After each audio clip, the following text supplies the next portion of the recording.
Ang kwento ni Cinderella. Noong unang panahon, sa isang malayong lupain, ay may isang magandang dalaga na ang pangalan ay Cinderella. Ilang panahon makalipas ang pagpanaw ng kanyang butihing ina, nag-asawang muli ang kanyang ama kay Lady Puffy. May 2 anak na babae si Lady Puffy na ubod ng yabang. Palaaway sila na kahit isang simpleng brush ay pinag-aawayan nila. Tumigil ka nga! Ano ba? Isoli mo sa akin yan! Ayoko nga! Isang araw, umalis ang ama ni Cinderella para sa isang malayong paglalakbay.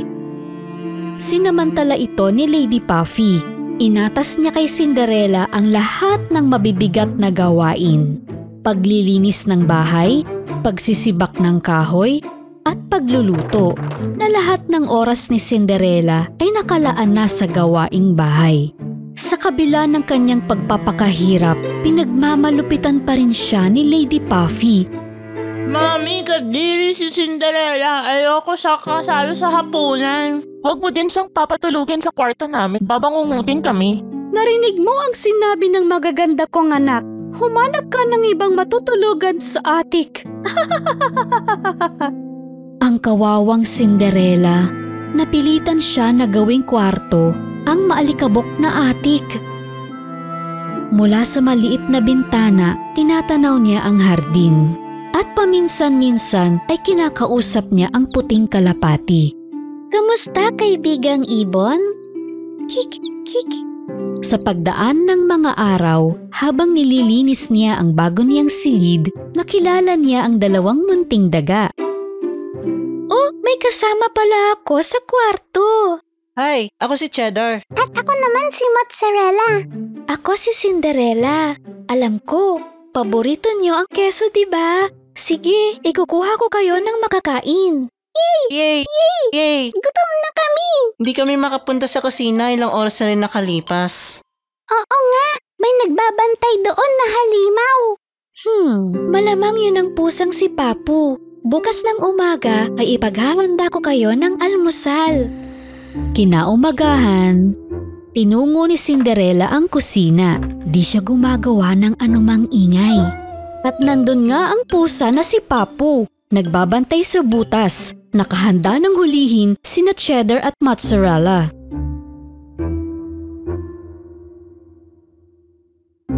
Tahimik na kumuha si Cinderella ng ilang pirasong keso upang iakyat sa atik. Kaso, nakasalubong niya ang mga anak ni Lady Puffy. Ano yung hawak mo? At saan mo yan dadalhin? Keso lang to, para sa almusal. Ma!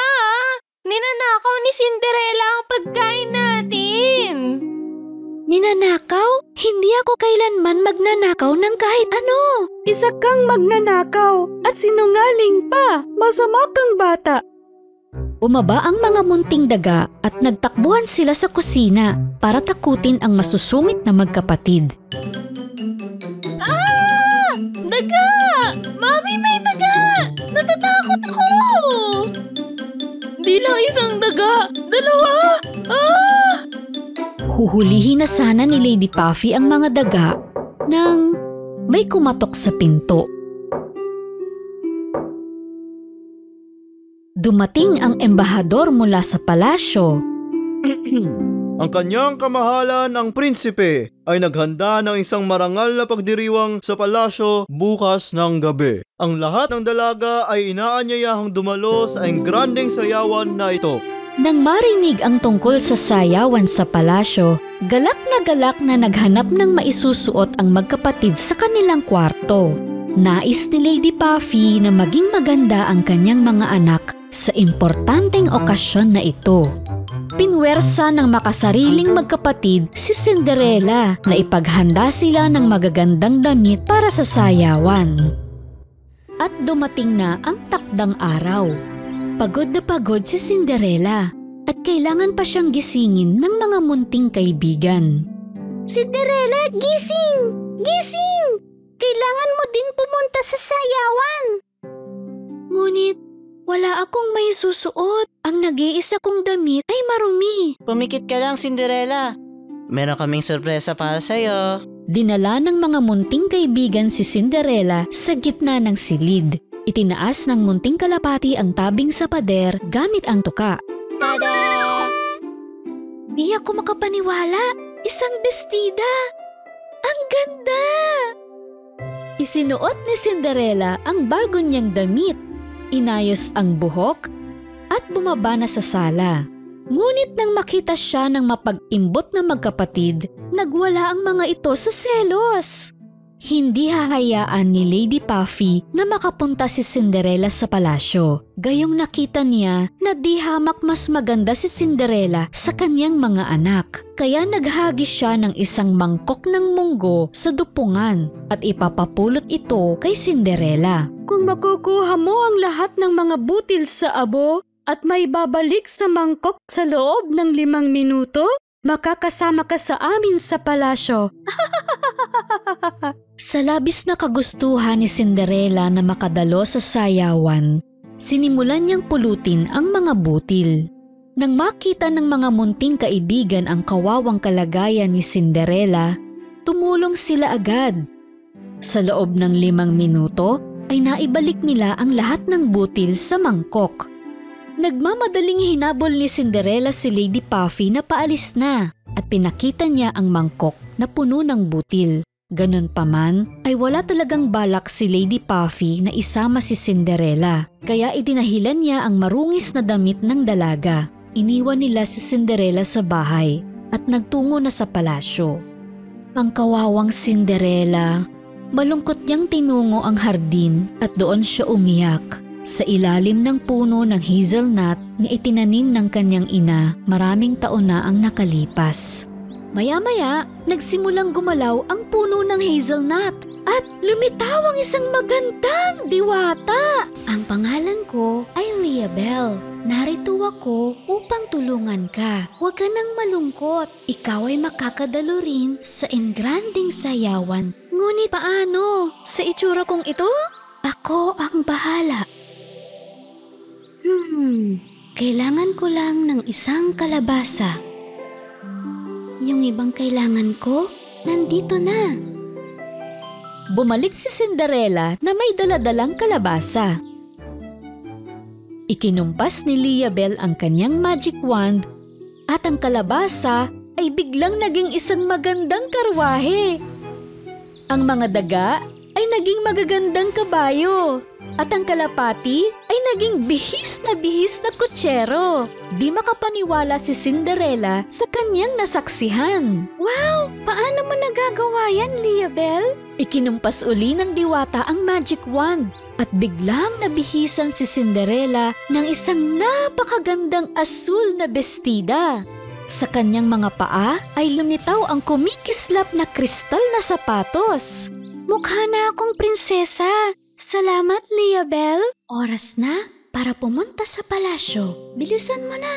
Bago umalis si Cinderella, ay nagbigay ng babala ang diwata. Huwag mong kakalimutan. Kailangan mong makabalik bago maghating gabi. Dahil kung hindi, mawawala ng bisa ang salamangka at lahat ay babalik sa dating anyo. Nakinig naman ng mabuti si Cinderella sa diwata at sa wakas ay tumungo na sa sayawan. Ang karwaheng hugis kalabasa ay huminto sa harap ng malaking palasyo. Taglay ang kahanga-hangang kagandahan, pumasok si Cinderella sa bulwagan. Lahat ng bisita ay napatingin kay Cinderella. Sino kaya ang napakagandang dalagang ito?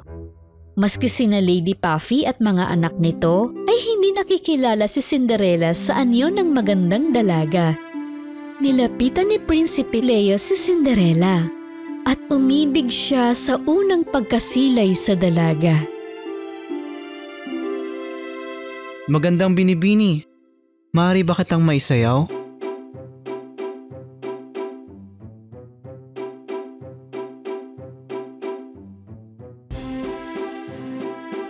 Tila nawiwili si Cinderella sa pakikipagsayaw sa gwapong prinsipe.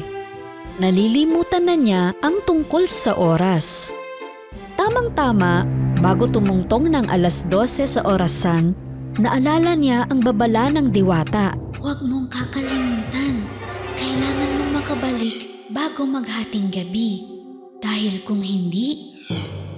Agad na iniwan ni Cinderella ang prinsipe at tumakbo palabas ng palasyo. Saan ka pupunta?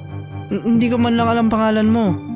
Patakbong bumaba si Cinderella sa hagdanan ng palasyo nang biglang nahubad ang isang kristal na sapatos. Ngunit wala nang oras para balikan pa niya ito. Mabilis siyang sumakay sa karwahe at lumisan. Hanapin ng may-ari ng naiwang sapatos. Kung kinakailangan ipasukat sa bawat dalaga sa buong bayan ang sapatos na ito. Pagtungtong nga ng 12:00, lahat ay bumalik sa dating kaanyuan. Umuwi na rin si Cinderella at sa silid niya sa atik, iniisip niya ang tungkol sa malahimalang gabi na nakasayaw niya si Prinsipe Leo. At ramdam ng puso niya na umiibig na siya. Ngunit imposible na makilala siya ng prinsipe sa kanyang luma at madungis na pananamit. Lumipas ang panahon, nagpatayo ng isang malaking mansyon ang prinsipe sa gilid ng palasyo.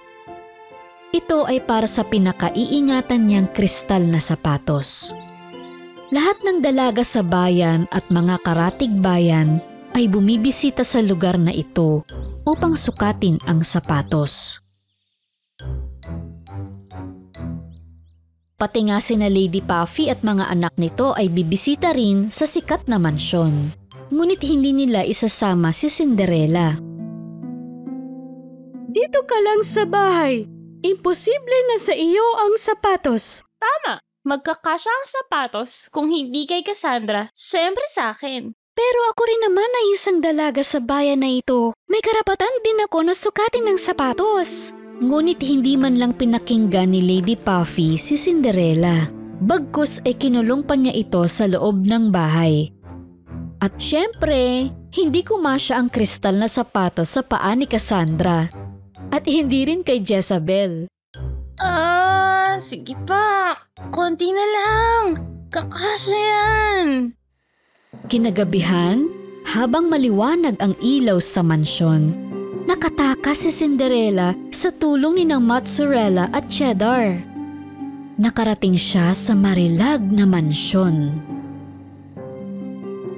At nilapitan niya ang kumikislap na kristal na sapatos. Sa aktong isusukat pa lang niya ang sapatos, pumasok naman si Prinsipe Leo sa silid. Tigil! Huwag kang gagalaw. Baka masira mo ang sapatos. Hindi po. Sa akin po talaga ang sapatos. Nagsasabi siya ng totoo. Siya si Cinderella.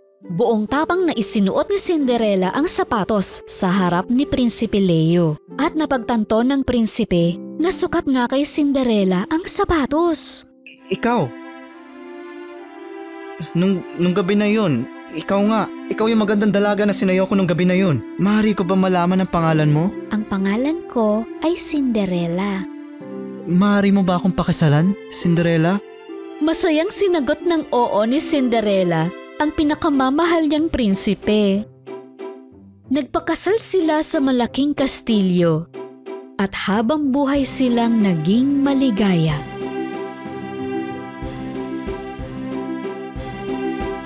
Cinderella, ang masamang diwata.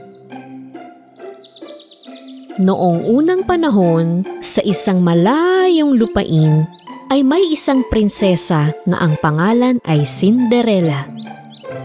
Kinasal si Cinderella sa isang gwapong Prinsipe Leo. Masaya silang naninirahan sa isang malaking kastilyo. Samantala, sa dating bahay ni Cinderella, ang kanyang madrasta na si Lady Puffy at ang dalawang anak nito ay nababalot sa inggit. Ay, kung ako ang nakatira doon sa kastilyo, malamang palagi akong nasa sayawan. Malamang laging masarap ang pagkain ko doon sa kastilyo. Maging ang pusa na si Papu ay nangangarap ng isang marangyang buhay sa kastilyo. Sa sobrang galit ni Lady Puffy, ay tinapon niya ang mga gamit ni Cinderella sa bintana ng attic. Isa-isa itong bumagsak sa labas. Hindi natin kailangan ng mga ito. Puro walang kwenta. Sa isang sulok ng kwarto ay may nakuha si Lady Puffy na kakaibang kahon. Binuksan niya ito at naroon ang isang lumang orasan. Kinuha ni Lady Puffy ang orasan at bumaba na sa sala. Sa pag-uusyoso ng magkapatid, may pinindot sila sa gilid ng orasan. Bumuklat ang takip at sinuri nila kung meron bang nakatago sa loob. Mukha naman itong ordinaryong orasan lang na may salamin. Pero ang mga kamay ng orasan ay biglang umikot ng paurong. Bigla ay may liwanag na nagmula dito na nailawan ng buong silid. Gulat na gulat sila, lalo na nang may lumitaw na masamang diwata sa harap nila. Sa wakas, nakabalik na ako sa tunay na mundo. Ikaw? Ano? Sino ka? Ako ang diwata ng nakaraan. Ang pangalan ko ay Kyra Bell.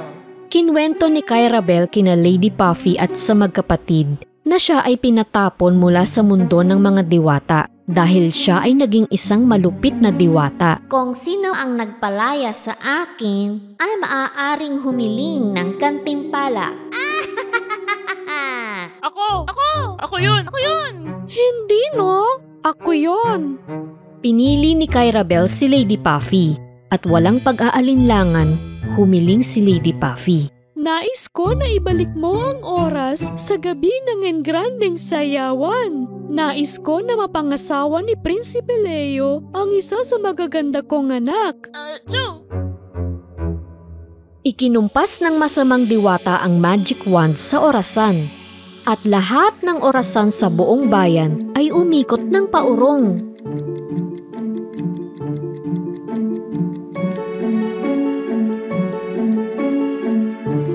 Nang mangyari yun, biglang natagpuan ni Cinderella ang sarili niya sa nakaraan, sa gabi na ikinasal siya sa prinsipe. Umurong muli ang oras noong siya ay nasa mansyon na itinayo para sa kristal na sapatos. Noong pinasok niya ang mansyon. At bumalik na naman siya sa nakaraan noong ikulong siya sa bahay upang sila ang magsukat ng kristal na sapatos. Noong natagpuan ni Prinsipe Leo ang kristal na sapatos. At muli, tumungtong ng 12:00 ang orasan. Naganap muli ang sayawan. Nang tumungo si Cinderella sa palasyo, sakay ng karwaheng hugis kalabasa. Patuloy na umurong ang oras. Hanggang sa natagpuan ni Cinderella ang sarili sa ilalim ng puno ng hazelnut, kasama sina Cheddar at Mozzarella, at nagpakita muli ang diwatang si Leah Bell. Cinderella, narito ako upang tulungan ka. Anong nangyayari? Hindi na ako kilala ni Prinsipe Leo. Malamang ito ay kagagawan ng kapatid kong si Kyra Bell. Ikinwento ni Leah Bell ang tungkol sa mahiwagang kahon sa mundo ng mga diwata. Mahigpit na ipinagbabawal ang pagbukas sa kahon. Ngunit binuksan pa rin ito ni Kyra Bell. Bilang parusa, ikinulong si Kyra Bell sa loob ng lumang orasan. Lumipas ang mahabang panahon, napalaya siya ni Lady Puffy. Ipinakita niya kay Cinderella na magkakasama na sina Kyra Bell, Lady Puffy at ang magkapatid. Malagim ang kahilingan ni Lady Puffy kay Kyra Bell. Upang malunasan ito, kailangan natin maikulong siya muli sa loob ng lumang orasan na iyon. Pero paano? Sina Liabel, Cinderella at kanilang mga munting kaibigan ay nagsimulang magplano. Umurong pa uli ng ilang araw. Ang embahador ng palasyo ay nag-anunsyo muli tungkol sa engrandeng sayawan. Pero sa pagkakataon na ito, hindi sinabi ni Cassandra at Jezebel ang tungkol sa sayawan. Pasikreto lang silang nagsukat ng mga damit. Kinabukasan, upang mapigilan si Cinderella sa pagpunta sa sayawan, kinulong siya ni Lady Puffy sa attic at umalis kasama ang mga anak na walang sinasabi tungkol sa okasyon. Bago pumasok sa bulwagan, nagpakita si Kirabel sa tatlo. Ikinumpas niya ang magic wand at naglagay siya ng gayuma kay Cassandra. Sa sandali na pumasok si Cassandra sa bulwagan, nakuha niya ang pansin ni Prinsipe Leo salamat sa gayuma.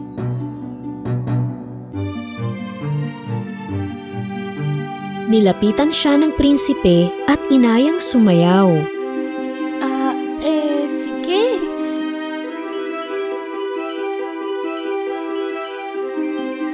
Samantala, nakakulong pa rin sa attic sina Cinderella at mga munting kaibigan. Hinihintay nila ang butihing diwata. Dumapo sa bintana ang puting kalapati, tangan ang lumang orasan kung saan nakabilanggo dati si Kirabel.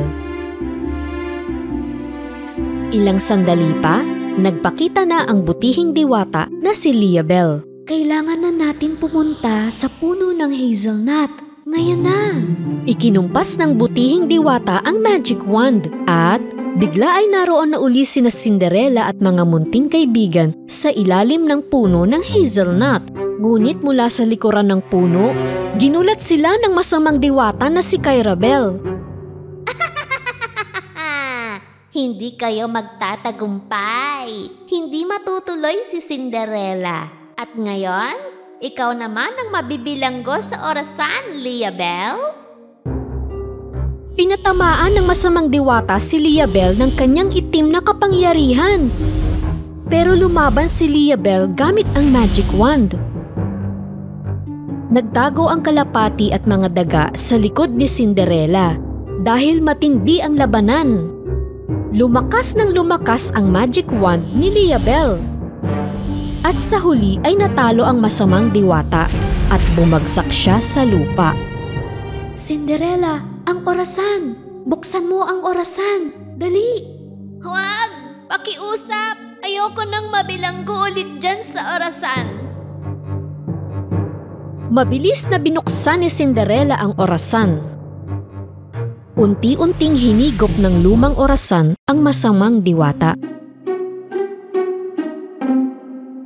Lahat ng orasan sa buong bayan ay nagsimula ng gumalaw ng tama. Pero syempre, hindi pa dito nagtatapos ang kwento. Naku, mahuhuli na ako sa sayawan, Liabel. Sa mahika ng butihing diwata, naging maganda ang gayak ni Cinderella. Suot niya uli ang kanyang sikat na kristal na sapatos. At sa isa pang pagmamahika, ang kalapati ay ginawa niyang higanting ibon.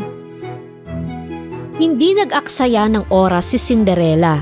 Kaagad silang sumakay sa higanting kalapati at lumipad na patungong palasyo.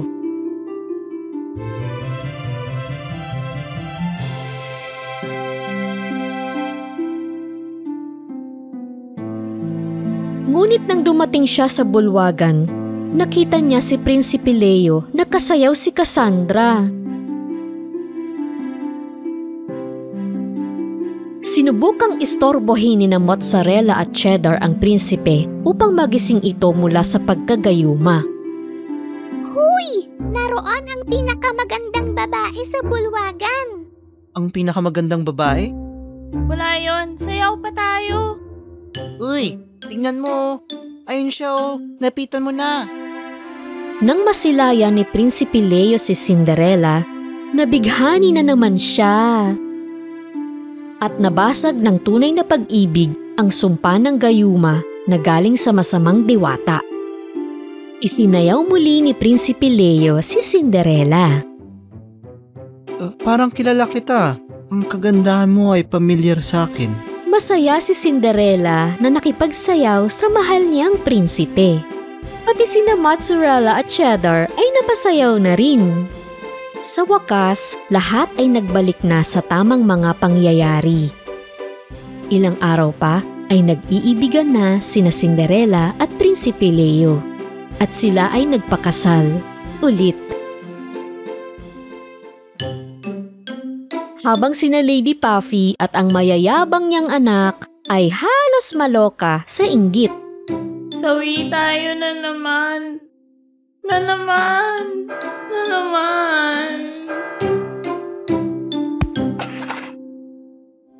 Cinderella, ang mahiwagang sapatos. Noong unang panahon, sa isang malayong lupain, ay may isang magandang babae na ang pangalan ay Cinderella. Ang mabait na si Prinsesa Cinderella at si Prinsipe Leo ay naninirahan sa isang magarang kastilyo. Doon sa bayan nila ay may naninirahan na isang matandang babae. Matagal na siyang nagtatrabaho sa isang panaderya. Siya ang nagluluto ng pinakamasarap na tinapay. Pero walang nakakaalam na ang matandang babaeng ito, si Sinia, ay isa palang masamang mangkukulam. Madalas siyang bumababa sa kanyang sikretong silid. Tago sa mga tao upang gumawa ng iba't ibang klase ng mahiwagang gamot para sa mga taong may gustong ipakulam. Sa pagdaan ng mga araw, sina Lady Puffy at ang mga anak na sina Cassandra at Jezebel ay may masamang balak na panghimasukan ang palasyo. Sigurado ako, merong halong salamangka. Nabanggit ni Cassandra ang tungkol sa isang salamangkero na pasikretong gumagawa ng mga gayuma sa silong ng bahay nito. Samantala, sina Cinderella at Prinsipe Leo ay nagpaplano naman ng isang engranding sayawan sa kastilyo. Isusuot ko ang kristal na sapatos sa sayawan. Habang isinasagawa ang mga preparasyon para sa sayawan, papunta naman sina Lady Puffy sa mangkukulam. Tinahak nila ang daan sa kagubatan hanggang sa may nakita silang karatula na may kakaibang nakasulat. Nang lapitan nila ang karatula, napansin nila ang lagusan. Pinasok nila ito. Dito sa misteryosong lagusan na napakadilim, ang mga kandila ay kusang sumisindi habang sila ay dumaraan. At sa kaloob-looban pa, may kwago na humarap sa kanila.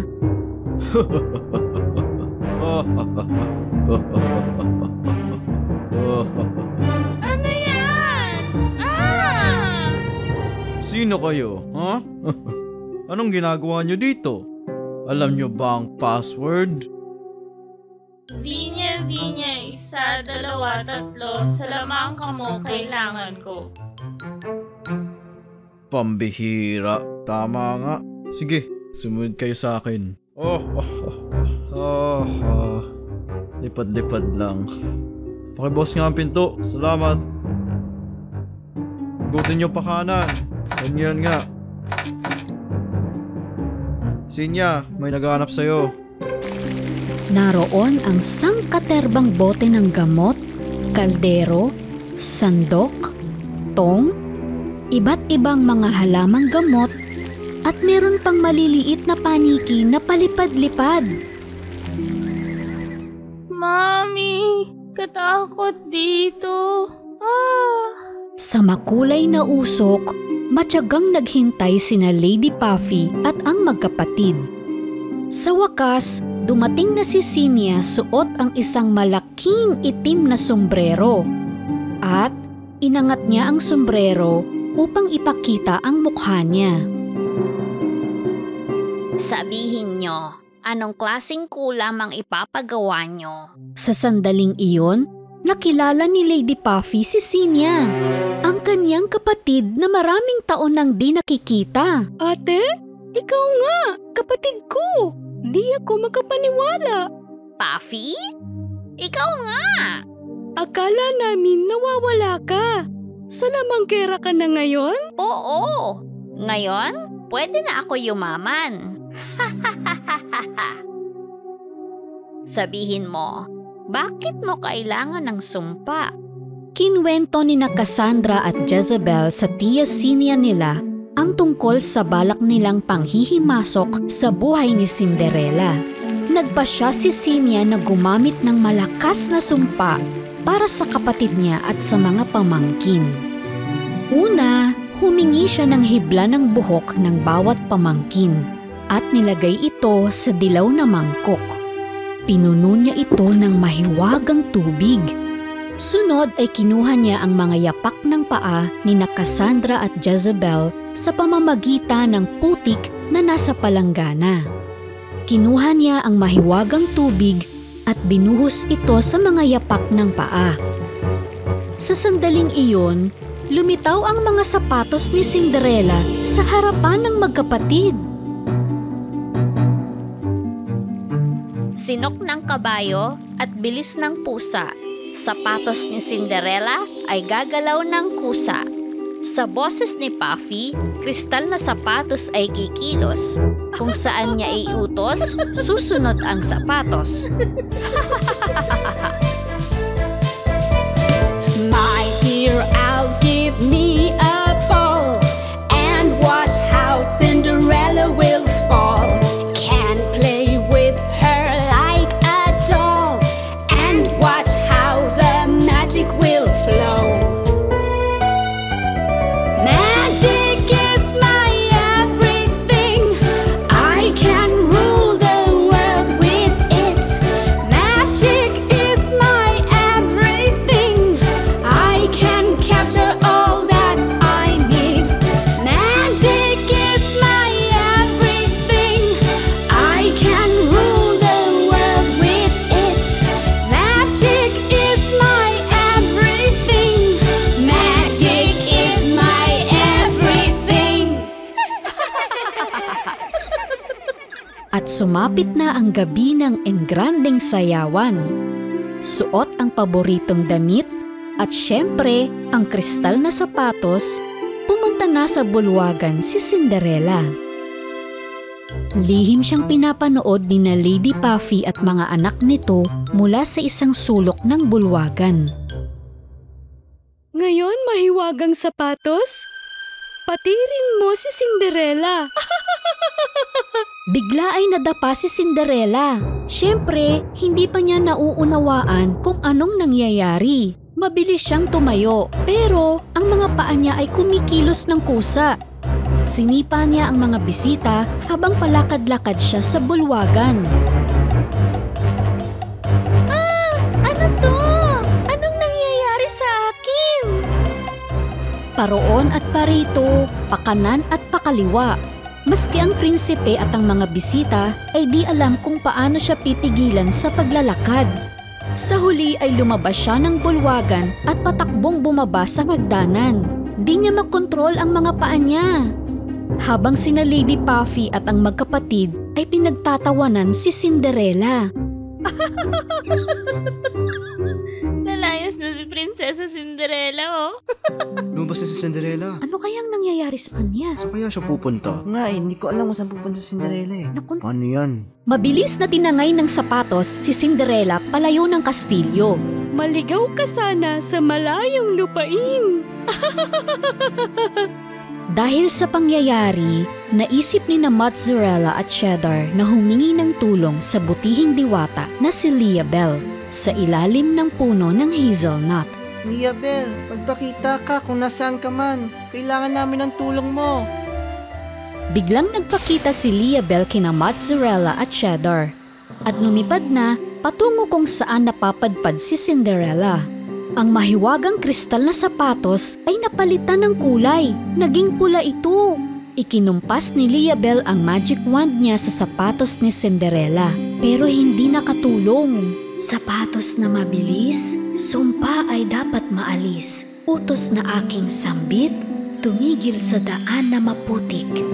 Sa mga salita ng diwata, may nabuong putik sa daan. Dumikit ang kristal na sapatos sa mahiwagang putik hanggang sa di na ito makaalis doon. Kaso, unti-unti namang lumulubog si Cinderella. Saklolo, Liabel! Lumulubog ako! Ikinumpas ni Liabel ang magic wand ng 3 beses at tinubuan si Cinderella ng mga pakpak. Ginamit ni Cinderella ang bago niyang mga pakpak para makaalpas sa kumunoy. Salamat, Liabel. Sinagip mo ang buhay ko. Pero hindi ko na makikita pang muli ang kristal na sapatos. May sumpa ang kristal na sapatos, Cinderella. Bumalik na tayo sa kastilyo. Binigyan ni Liabel si Cinderella ng bagong sapatos at umuwi na sila sa kastilyo. Tuwang-tuwa si Cinderella na makitang muli sina Prinsipe Leo at ang kanyang mga munting kaibigan.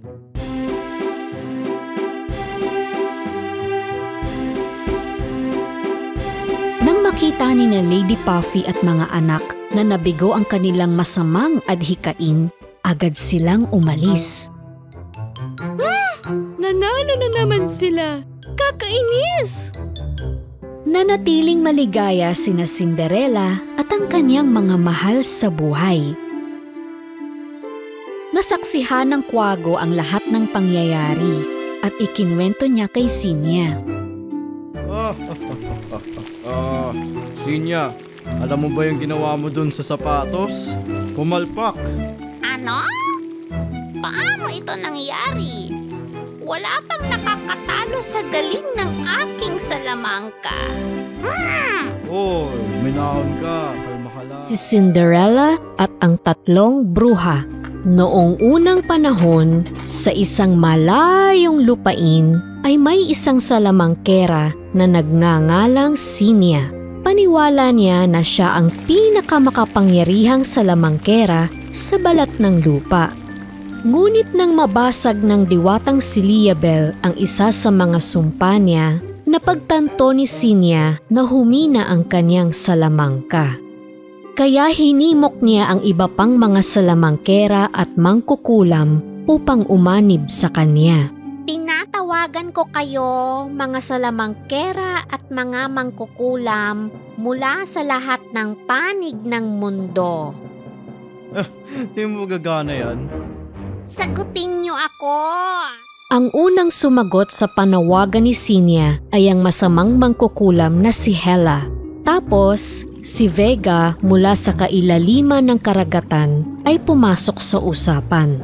At ngayon, sama-sama silang nagplano ng kapahamakan. Isinaad ni Hela ang pagnanais niyang sirain ang kagandahan ni Snow White. At si Vega, ang plano niyang sakupin ang kaharian sa karagatan sa pamiminsala sa sirenang si Arya. Kailangan natin manalo sa gera laban sa mga prinsesa.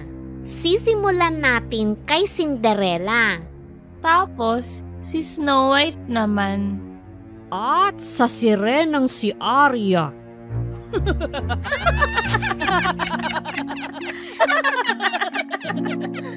Habang nagtatawanan ang 3 kontrabidang mga bruha, maganda naman ang gising ni Cinderella at ng mga munting kaibigang daga.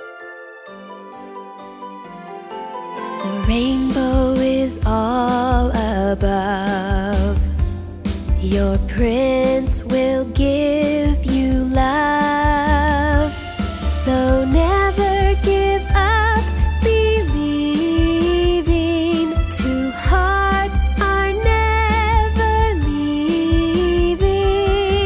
Dream, Cinderella, dream. Your heart shines in this dream.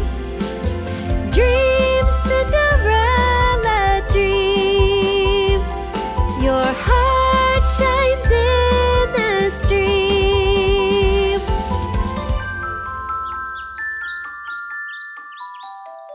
Ang ganda-ganda mo, prinsesa ko. Pero bago siya nakasagot, bigla na lang yumanig ang lupa. Ang mga puno sa paligid ay nabuwal. Lumilindol pakaliwa at pakanan. Ang kalapati na kaibigan ni Cinderella ay dumapo sa kanila sa takot. Kik, kik, kik! Anong nangyayari dito? Humingi ka ng tulong, kalapati! Dahil sa tindi ng pangyayari sa kalupaan, naisip ng kalapati na humingi ng saklolo mula sa kaharian ng karagatan. Anong nangyayari? Naku! Tingnan mo, mahal na prinsipe! Ang kastilyo natin! Unti-unting gumuguho ang kastilyo. Malapit na itong lumubog sa lupa. Ang lahat ng ito ay dahil sa kapangyarihan ng pinagsama-samang mahika ni Nasinia, Hela at Vega. Sinambit nila sa kanilang kristal na bola ang sumpa sa pagwasak ng kastilyo. Akala nila ay walang makakapigil sa kanila. At kapag tuluyan ng gumuho ang kastilyo, kayo rin ay maglalaho. Guguho daw kastilyo. Nang tumakbo palayo ng kastilyo sina Cinderella at Prinsipe Leo, nagsimula namang umulan. Kaya sumilong sila sa ilalim ng puno ng hazelnut. Ito ay puno ng hazelnut. Ibig sabihin, pwede natin tawagin si Liabel. Hinawakan ni Cinderella ang puno ng hazelnut. Pumikit siya at tinawag niya ang butihing diwata na si Liabel. Liabel, tulungan mo kami na ang sumpa ay masupil. Nang marinig ang boses ni Cinderella, nagpakita si Liabel mula sa puno. Ginamit niya ang magic wand upang malaman kung ano ang dahilan ng mga pangyayari. Wow! May mga bruha sa puno. Naku, ito ay kagagawan ng 3 makapangyarihang mangkukulam. Kailangan natin sila pigilan. Sa pamamagitan ng salamangka, dinala sila ni Liabel sa kastilyo. Pagdating nila, di sila makapaniwala sa nakita. Wow! Wala na ang dating kastilyo. Bagkus ay may bago ng kastilyo na pangit at mukhang masama. Gulat na gulat din sina Mozzarella at Cheddar. Bigla ay nagpakita sa harap ng kastilyo ang salamangkera na si Sinia. Kasama niya sina Hela at Vega. Nagkamali kayo ng pinuntahan. Wala na kayong tahanan. At ngayon, kayo rin ay mawawala sa mundong ito.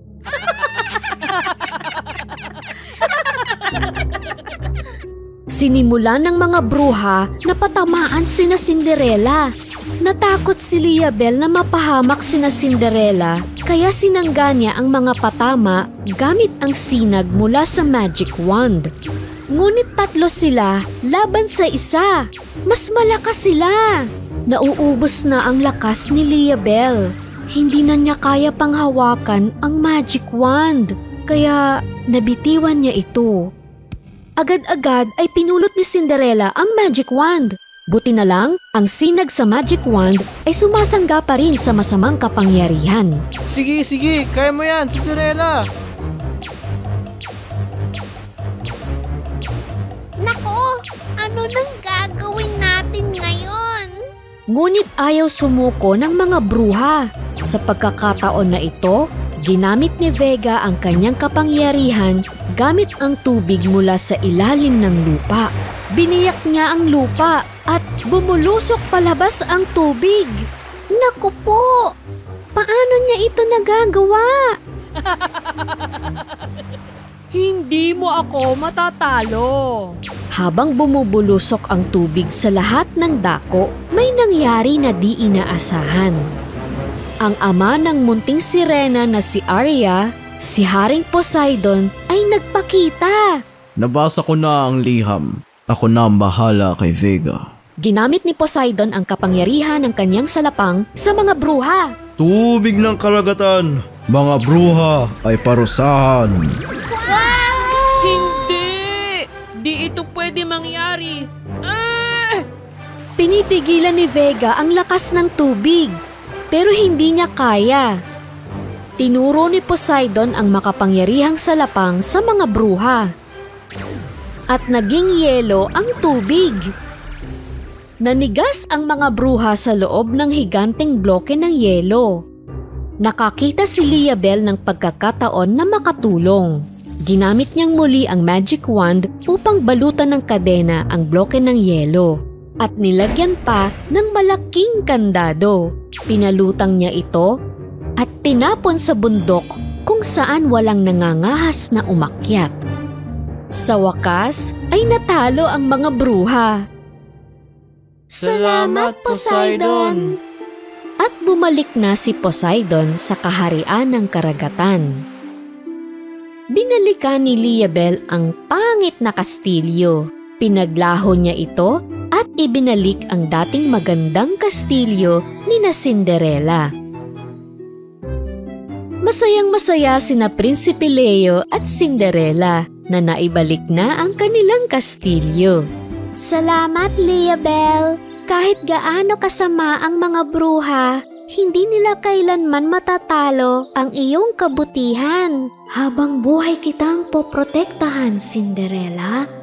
Tinanggap ng mga bruha ang kaparusahan sa mga kagagawan nila. Nanatili silang nakabilanggo sa bloke ng yelo sa ibabaw ng bundok hanggang sa natunaw na ng araw ang yelo at nakabalik din sila sa kanilang normal na buhay. Di pa tayo tapos, Liabel at Cinderella. Sa oras na kumanib sa amin si Camilla, ang mangkukulam na kalaban ni Rapunzel, matatalo rin kayo.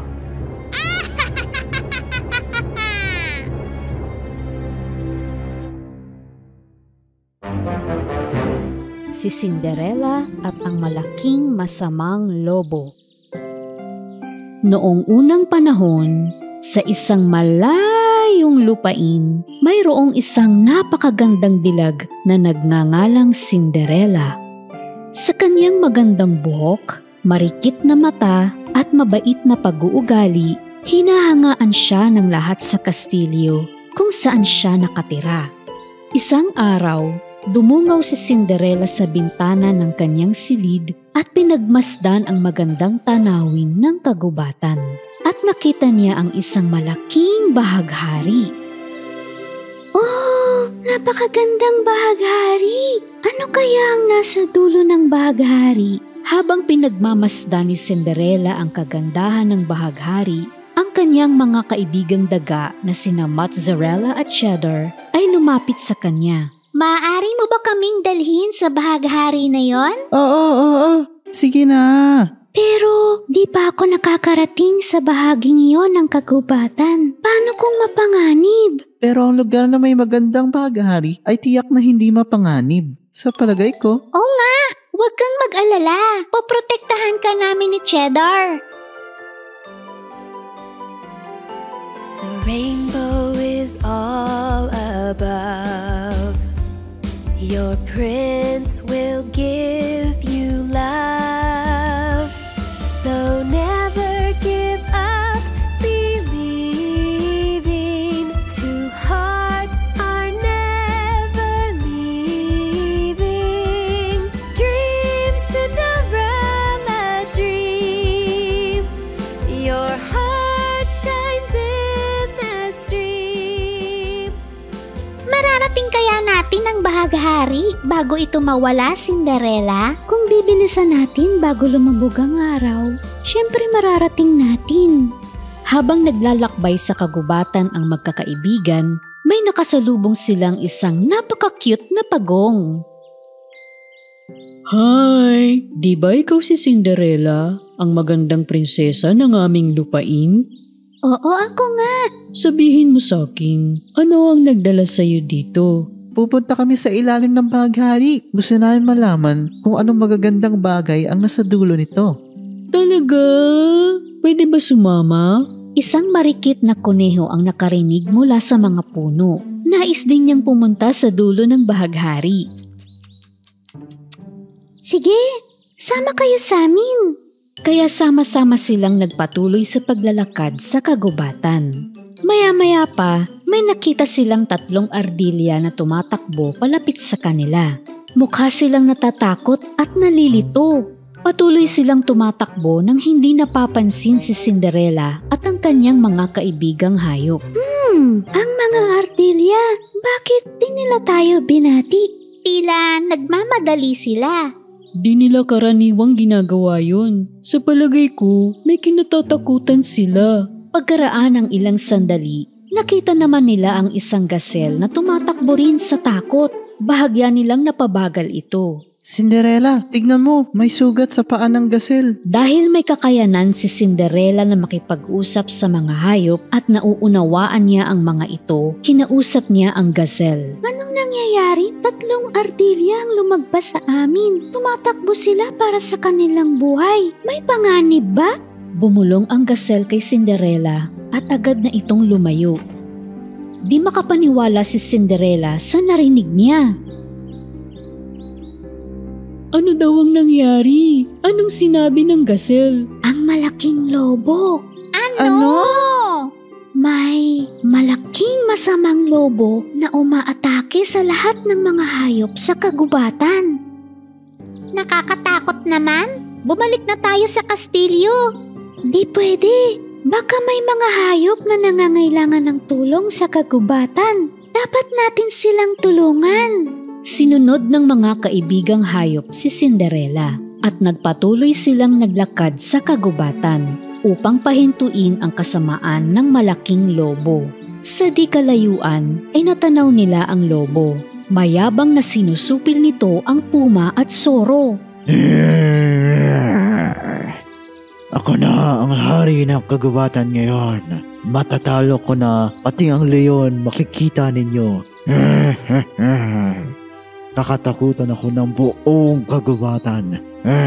Tignan nyo, maging ang higanting elepante na ito ay nakatayo sa isang paa sa aking utos. Sa kabila ng pagiging malalakas at malalaking hayop, ang kawawang elepante, puma at soro ay takot na takot. Lagat kayo sa akin. Habang patuloy na naghahasik ng lagim ang lobo, di niya nakikita ang bitag ng mangangaso. Nahagip ng bitag ang kanyang likurang paa.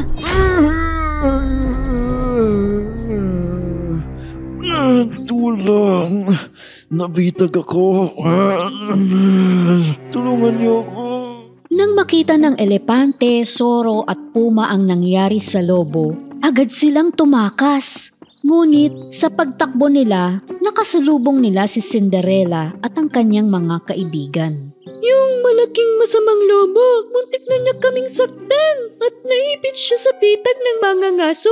Mukhang mas mapanganib pa ang mga ngaso na to kaysa sa lobo mismo. Tama si Cinderella. Mapahamak ang mga ngaso. Pero, di ba tama lang ang nangyari sa lobo? Siguro nga, pero ang masamang nangyari sa kanya ngayon ay maaaring mangyari din sa inyo bukas. Siguradong magbabago siya kung tutulungan natin. At lahat ng mga hayop ay sumang-ayon kay Cinderella at nagtungo na sila sa lobo upang iligtas ito. Ngunit sa sandaling iyon, naroon na ang 2 mga ngaso. Nasayang ang bitag na ito para sa isang lobo. Sana man lang isang soro o kuneho o kahit anong mas masarap na hayop. Sana mas malaking hayop ang nahuli dun sa isa pa nating bitag. Oo nga. Anong gagawin natin dito sa lobo ngayon? Kita niyo na kung gaano mapanganib ang mga ngaso. Tama ka, Cinderella. Tara, takutin natin sila. Palayasin natin sila. Ang mga kaibigan ni Cinderella, pati ang iba pang mga hayop sa kagubatan, ay sama-samang sinugod ang mga ngaso.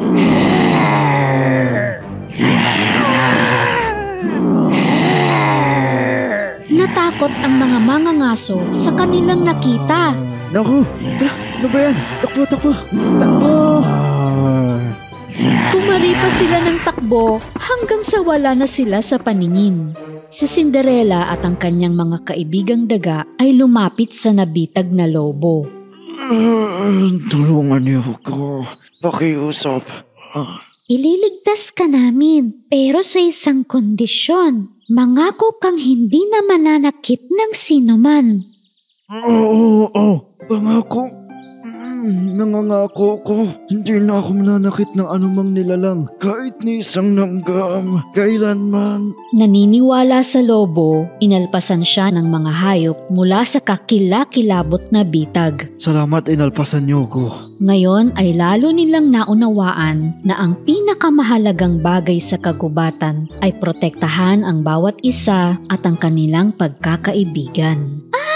Tingnan niyo Nasa dulo na pala tayo ng bahaghari. Wow!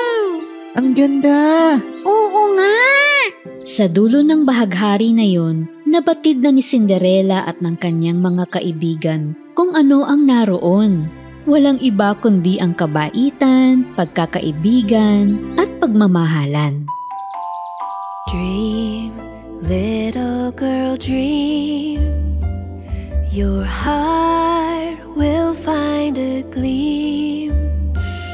Now your friends are by your side, and the love of your life. Dream, Cinderella, dream.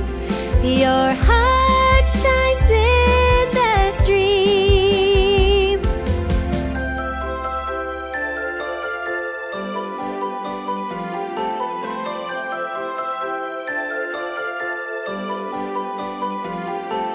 The rainbow is all above. Your prince will give you love. So never give up believing. Two hearts are never leaving. Dream, Cinderella, dream. Your heart shines in the stream. Dream, Cinderella, dream. Your heart shines in the stream.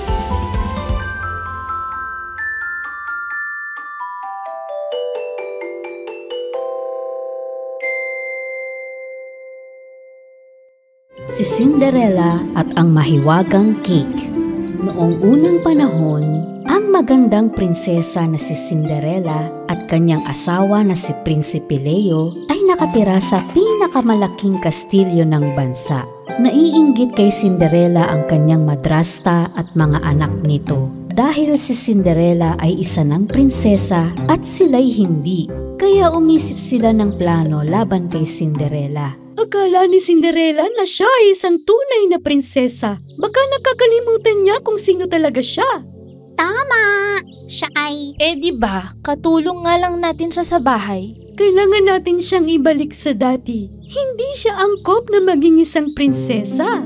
Si Lady Puffy ay madrasta ni Cinderella.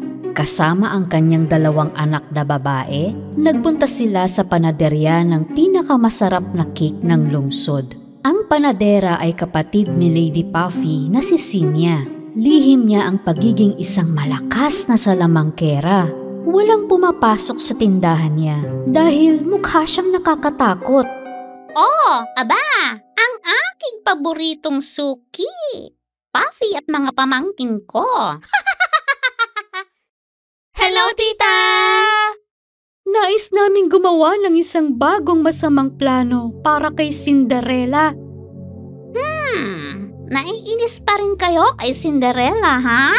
Maliban kung ang isa sa aking mga anak ay maging prinsesa sa kastilyo, hindi mawawala ang pagkainis ko, ate. Sige na, hintayin niyo na lang ako sa silid ng mahika sa ibaba. Bumaba si Lady Puffy at ang kanyang mga anak na babae sa mahiwagang silid ng mahika sa silong ng panaderya. Binago ni Sinia ang kanyang damit sa isang pitik ng daliri. Naging bihis sa lamangkera siya at bumaba na rin siya. Sabihin nyo, anong uri ng plano ang gusto nyong lutuin natin ngayon? Maghurno ka ng isang malaki, masarap at kamangha-manghang cake. Ngunit ang sangkap, ikaw lang ang makagagawa. Habang ipinapaliwanag ni Lady Puffy at ng kanyang mga inggiterang anak ang kanilang masamang plano,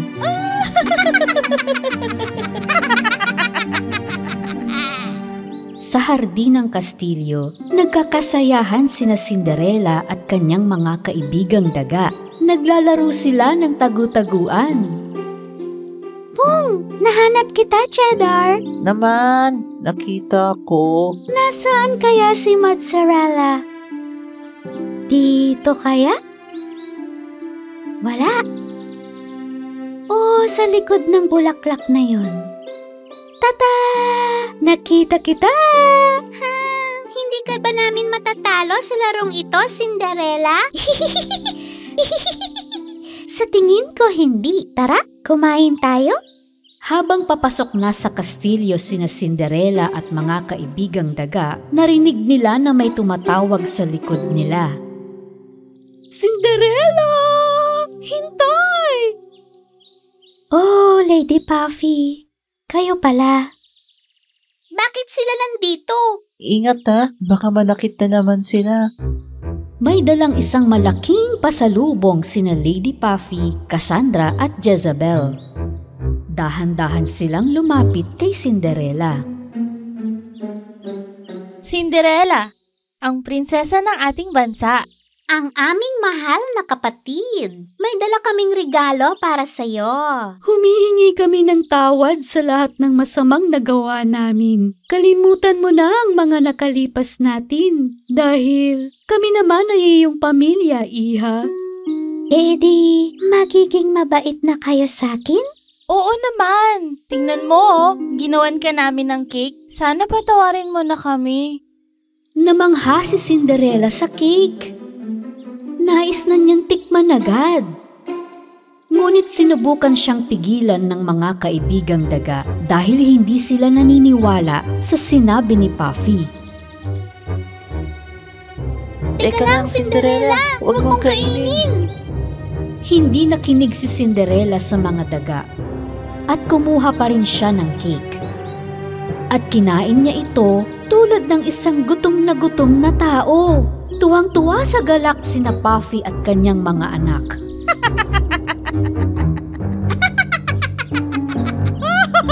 Masarap yan, Cinderella.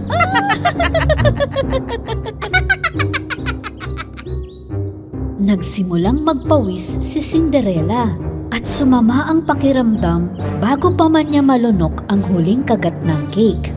Tapos, bigla niyang nabitawan ang hawak na cake dahil lumiliit ang kanyang mga kamay. Maging ang kanyang mga paa ay lumiliit ng lumiliit. Oh, Cinderella, anong nangyayari? Sa isang iglap ay naging maliit na tao si Cinderella. Kasing liit na lang siya ng mga daga. Naku! Lumiit ako! Di ako makapaniwala. Ang lahat ay mukhang napakalaki at mapanganib. Tingnan niyo ngayon ang prinsesa ng ating bansa. Katulad na siya ng mga daga. Kung makikita kang ganyan ni Prinsipe Leo, siguradong hahanap siya ng ibang prinsesa. Aking mga anak, halika na mga binibini. Magpaganda na kayo. Oo, papunta na kami, Prinsipe Leo. Halos matapakan nila si Cinderella habang nagmamadali silang umalis upang magbihis ng maganda para sa prinsipe. Aray! Salbahe kayo! Paano ako babalik sa dati? Paano? Huwag Huwag kang mag-alala, Cinderella. Kung makakarating tayo sa puno ng hazelnut, matutulungan tayo ni Liabel. Oo, tama. Pumunta na tayo bago ka pa makita ng prinsipe na ganyan. Lumakad na sina Cinderella at mga kaibigang daga. Ang lahat ay mukhang napakalaki kay Cinderella dahil sa kanyang maliit na sukat. Lahat ng bagay ay napakalaki. Ganon din ba talaga ang tingin nyo, aking mga kaibigang daga? Habang papalabas sila sa hardin ng kastilyo, lumabas si Prinsipe Leo mula sa kastilyo. Sa sandaling nakita ni Cinderella ang sapatos, alam niyang si Leo ito. Nagtago siya. Oh, mozzarella at cheddar. Alam niyo ba kung nasan si Cinderella? Hindi ko siya nakikita simula pa kanina umaga. Hindi kaya pinuntahan niya ang kanyang puting kabayo? Tama. Ang kamalig. Hindi ko naisip na doon maghanap. Sige, salamat. Nang makalayo ang prinsipe sa mga daga, lumabas si Cinderella sa pagtatago. Dalian natin, Cinderella. Kailangan makabalik ka sa dati bago dumating ang iyong mga kinakapatid. Tumakbo ng buong lakas sina Cinderella patungo sa puno ng hazelnut. Samantala, bihis na bihis sina Cassandra at Jezebel at masaya silang tumutungo sa palasyo. Ganda ng aking buhok. Kapag nakita ako ng prinsipe, mabibighani siya sa akin. Ang totoo, mahihimatay ang prinsipe kapag nakita niya ako dito sa damit ko na to. Pagkaraan ng ilang sandali, dumating ang magkapatid sa kastilyo. Samantala, nakarating sa wakas sina Cinderella, Cheddar at Mozzarella sa puno ng hazelnut. Pagod na pagod sila sa katatakbo. Hinawakan nila ang puno ng hazelnut upang tawagin ang mabuting diwata. Liabel! Liabel! Kaibigan kong diwata, kailangan kita! Pagkaraan ng ilang sandali, lumitaw sa mga kislap si Liabel. Oh, Cinderella! Anong nangyari sa'yo? Kumain ako mula sa cake na dala ni Lady Puffy at lumiit ako. Alam ko ang mahika na magbabalik sa'yo. Winagayway ni Liabel ang kanyang magic wand ng 3 beses. Ngunit sa halip na lumaki ay naging mas maliit si Cinderella. Naku, Liabel, lalo mo napaliit si Cinderella. Singliit ng langgam. Oops! Kaya hinugot ni Liabel ang isang mas malakas na magic wand. At sa wakas, bumalik sa dating laki si Cinderella.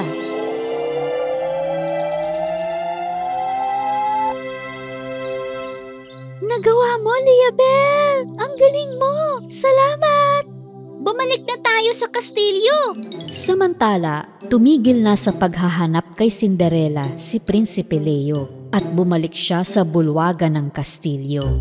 Nagulat siya nang matagpuan niya si Jezebel sa bulwagan.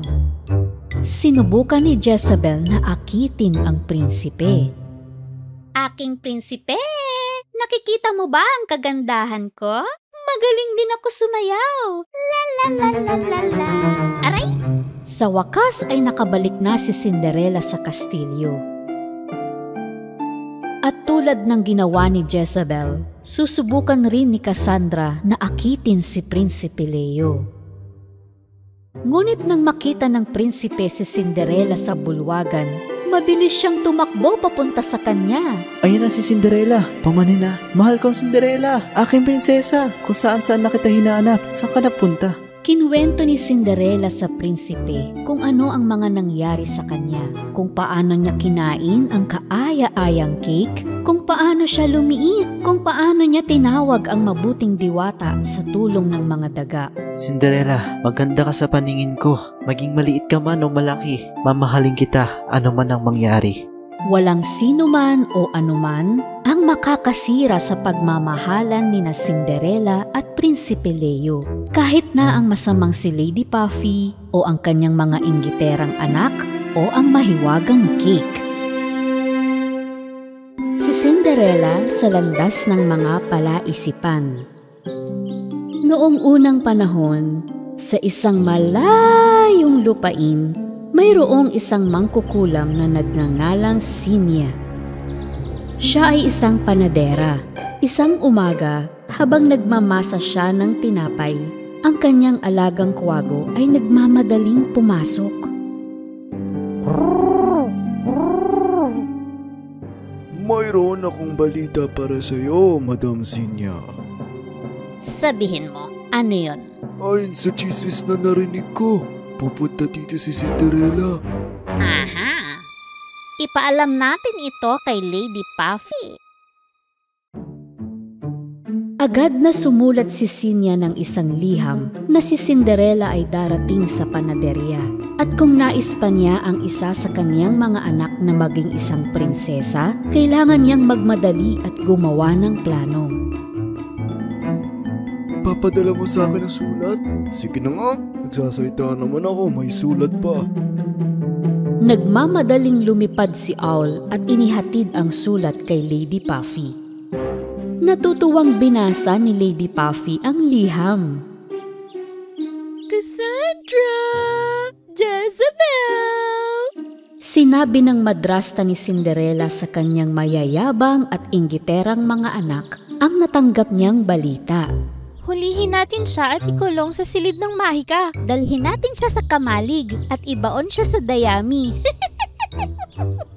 Hindi ganyan. Dadalhin natin siya sa landas ng mga palaisipan. Ano? Pero, baka hindi na siya makalabas dun. Di ba yun ang gusto natin? Para isa sa inyo ang maging bagong prinsesa ng kastilyo. Sinulat ni Lady Puffy ang tusong plano sa liham niya para kay Sinya. Kinuha niyo naman akong kartero. Samantala, papunta na si Cinderella sa panaderya ni Sinya kasama ang mga kaibigang daga. Matagal na tayong di nakakakain ng mainit na donut, no? Yung masarap na amoy ng donut.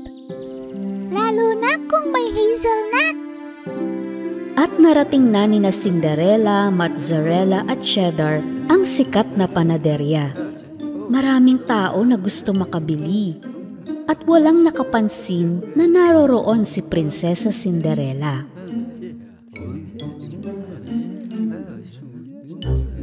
Padaan po, nandito si Cinderella, ang magandang prinsesa ng ating bansa. May kiraan lang po.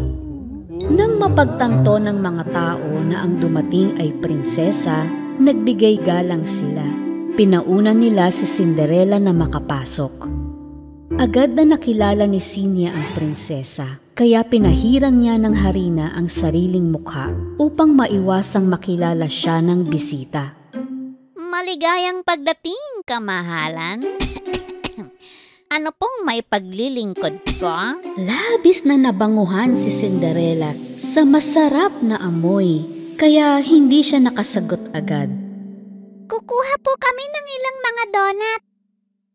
Opo, yung bagong luto at mainit-init pa.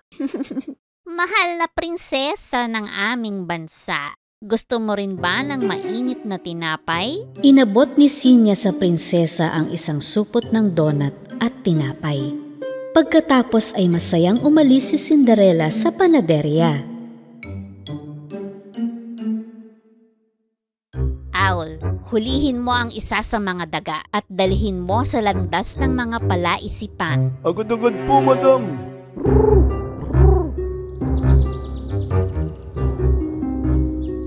Mula sa balikat ni Cinderella, mabilis na dinakma ni Owl ang maliit na daga na si Cheddar. Saklolo! Cheddar! Habang nililipad ni Owl si Cheddar at nawala na sa paningin, nakasalubong ni Cinderella ang kanyang madrasta at mga anak nito. Oh, Cinderella! Anong nangyari? Anong problema mo? Kinuha ng kwago si Cheddar at hindi ko nakita saan niya dinala. Parang nakita natin ang kwago na yon. Di ba mga anak? Oo, nakita ko. May huli itong maliit na hayop sa mga paa nito. Si Cheddar yun! Sabihin mo, saan lumipat yung kwago? Sa palagay ko, sa landas ng mga palaisipan. Ano? Ang sino mang pumasok sa landas ng mga palaisipan ay hindi na nakakabalik. Huwag kang pupunta dun. Dahil hindi ka sapat na matalino para malutas mo ang mga puzzle. Nainsulto si Cinderella sa narinig, kaya sinabi niyang tutungo pa rin siya sa landas ng mga palaisipan dahil kakayanin niya ang lahat upang mailigtas ang kaibigan. Hindi siya magtatagumpay.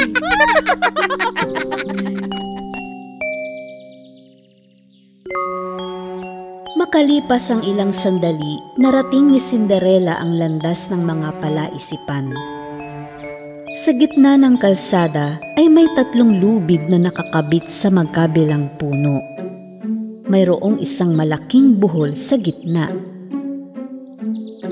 Ito siguro ang unang palaisipan. Kailangan nating maalis ang pagkakabuhol. Kaya natin to, Mozzarella. Simulan natin sa pinakalabas. Kailangan lang matyaga tayo. Matagumpay na nakalas ni na Cinderella at Mozzarella ang malaking buhol at nakapasok sila sa landas ng mga palaisipan. Cheddar! Asan ka na? Tapos, nakatagpo sila ng isang puzzle. Umaasa silang makakuha ng pahiwatig sa mabubuong larawan dito, kaya sinimulan nilang ayusin ang mga piraso.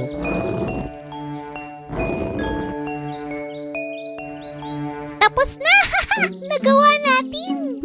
Ang lugar na nasa puzzle. Oh, tingnan mo! Ayun yung lagusan na nakalarawan. Tama! Pero, ang laki ng bato na nakaharang, Cinderella. Habang iniisip ni na Cinderella at Mozzarella kung paano maiaangat ang higanting bato sa pasukan ng lagusan, napagtanto nila na ito ay talagang bahagi ng isa pang palaisipan. Sa palagay ko, kailangan natin ayusin sa tamang pagkakasunod-sunod. Ngunit paano? Habang pinagpapalit-palit ni Cinderella ang pwesto ng mga batong may hugis, lumipas ang oras. Ngunit ang higanteng bato ay hindi gumalaw kahit kaunti.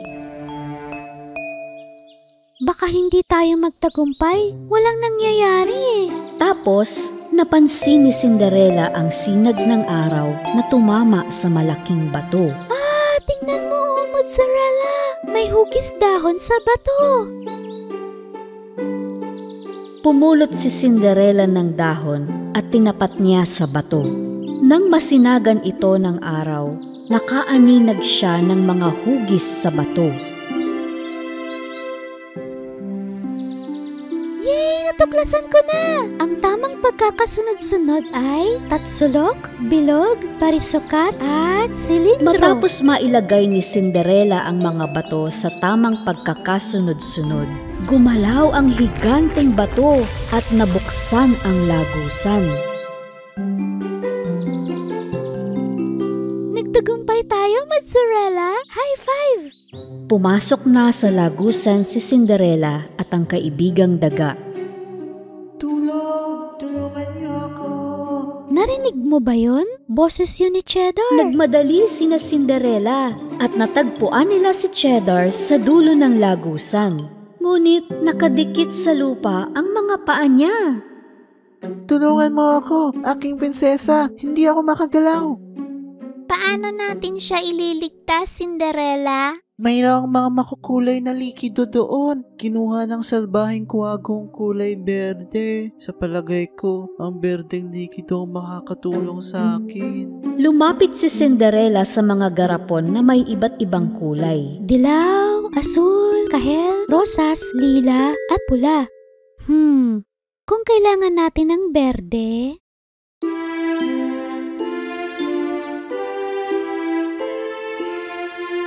Naisip ni Cinderella paghaluin ang asul at dilaw na likido para makalikha ng kulay berde. Ayan, meron na tayong kulay berde. Dahan-dahang ipinatak ni Cinderella ang berdeng gamot sa lupa na nakadikit sa paa ni Cheddar. Lumambot ang lupa at tinubuan ito ng damo. at naligtas si Cheddar. Yehey! Ang galing!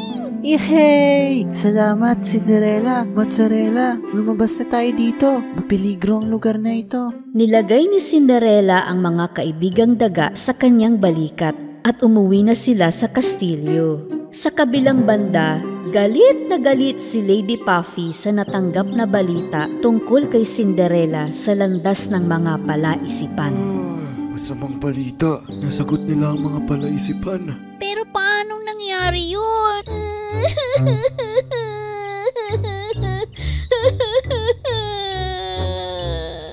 Di ba imposibleng malutas sa mga puzzle doon? Aba, magaling pala siya sa siyensya. Ano? Ibig sabihin mas matalino si Cinderella kaysa sa atin? Malamang. Pero Mama... Nabigo na naman sina Lady Puffy sa kanilang masamang plano. Masaya naman si Cinderella na mabawi si Cheddar. Dahil kung nais ng isang mabait na prinsesa na sagipin ang kanyang mahal sa buhay, madali niyang mapagtatagumpayan kahit na ang pinakamahirap na pagsubok.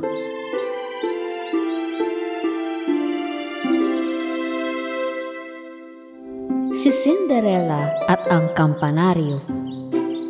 Noong unang panahon, sa isang malayong lupain, may isang napakagandang prinsesa na nagngangalang Cinderella.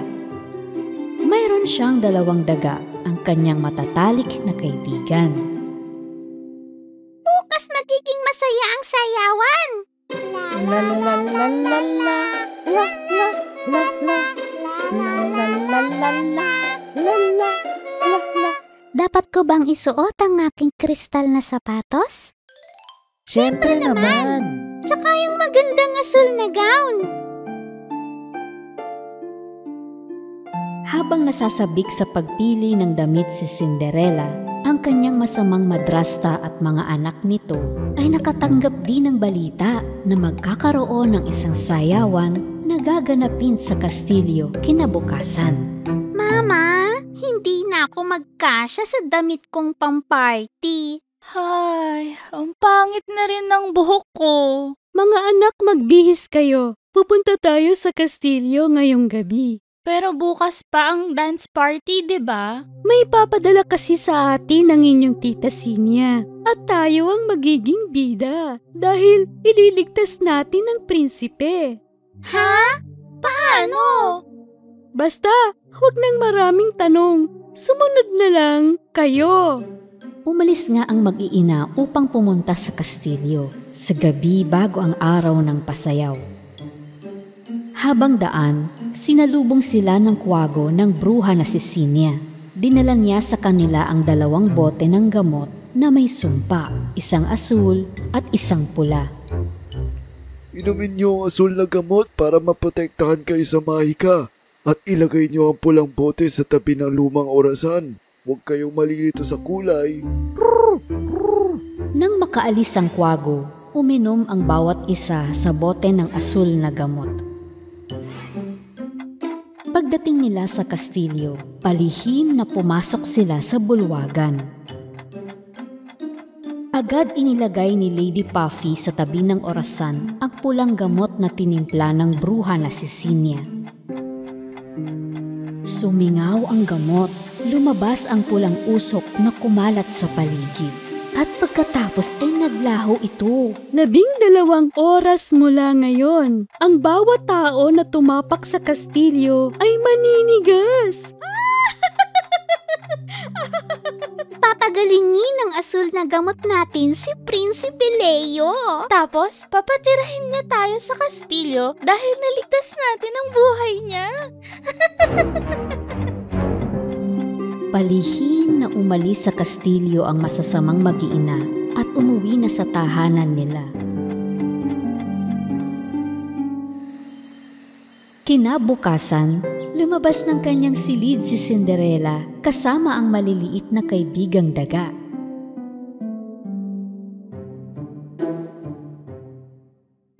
Marami ng tao sa bulwagan ng kastilyo. na puno ito ng mga magkakapareha na sumasayaw.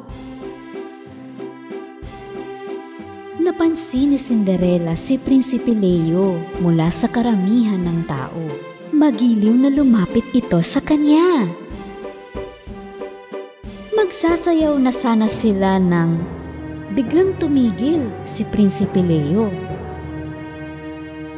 Aking prinsipe? Hindi gumagalaw ang prinsipe, ni hindi man lang kumukurap ang mga mata. Anong nangyayari? Cinderella, tignan mo ang mga tao. Walang gumagalaw. Lumakad si Cinderella sa gitna ng mga tao sa bulwagan at nakita niyang lahat ay tumigil at hindi gumagalaw.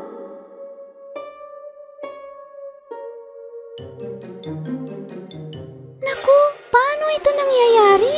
Bakit tayo lang ang nakakagalaw?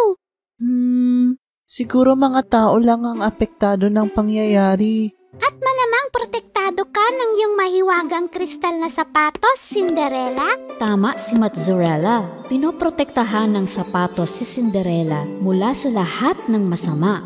Gayunpaman, si Cinderella ay isang mabuting prinsesa na nais protektahan pati na rin ang kanyang mga mahal sa buhay. Tingnan niyo, ang lumang orasan ng kastilyo. Nang lapitan ni Cinderella ang orasan, may pulang usok na pumalibot sa kanya.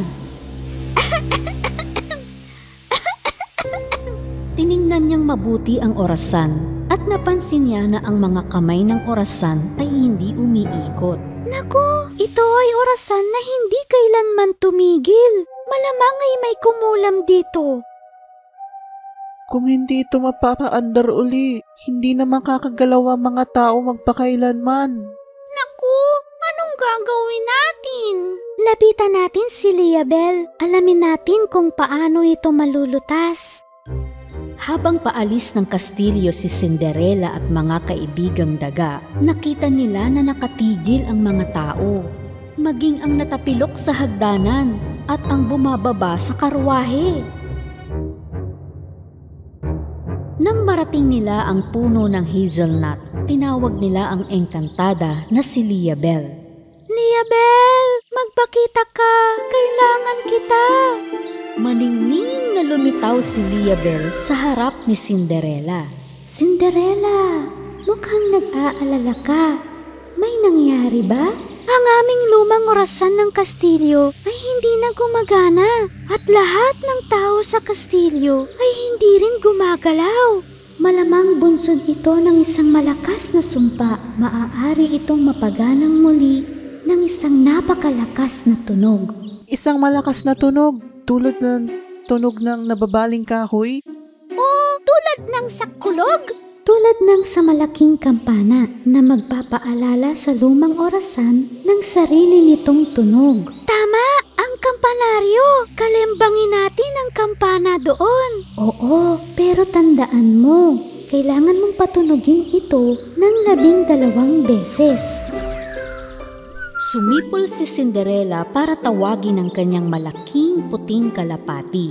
Kasama ang mga kaibigang daga, lumipad sila patungo sa kampanaryo. Samantala, sina Lady Puffy at mga anak na babae ay bihis na bihis. Tumutungo na sila sa kastilyo. Ano ma? Gumana kaya yung sumpa? Oo! Naka-12 oras na eh.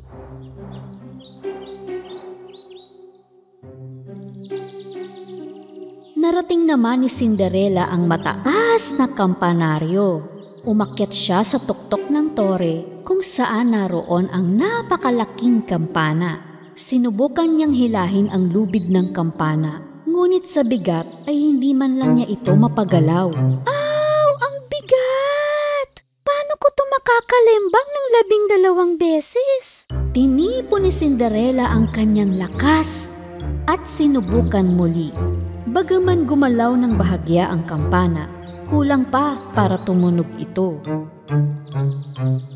Naawa ang puting kalapati kay Cinderella, kaya pinagaspas niya ang mga pakpak para matulak ng hangin ang kampana.